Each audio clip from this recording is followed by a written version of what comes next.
Tuloy lalo pagluto ang mga itumutulo para isagawa ang humanitarian mission, kabilang na ang pagsasaayos ng mga pasilidad ng tulungan sa sunod. Nagkaroon ng konting putukan doon.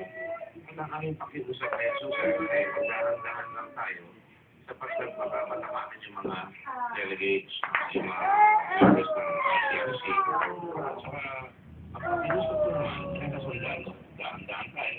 Pero mas nakikiusap ako sa mga kumuha dito sa mga taong ito. Nagkakamali kayo ng malaki sapagkat bilang kapatid ninyo, alam naman ninyo napupunta rin ako dyan.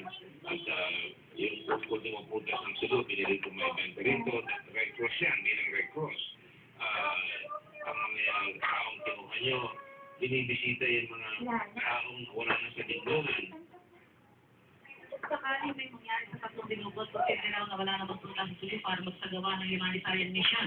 Sa ngayon, patuloy ang panawagan ng kapilani sa Dergordo at mga dumungkot sa tatlong ICRC member na palayain ang mga ito sa lalong madaling panahon. Neutral yung mga yan eh. Pagka ginaro nyo yan, ibig sabihin yan, nahihirapan pumunta yung mga tao yan ngayon. Ang sinaktan nyo ay yung mga anak ninyo, yung mga kapatid nyo at mga kasama ninyo. Kaya dapat sana isauli yung agos.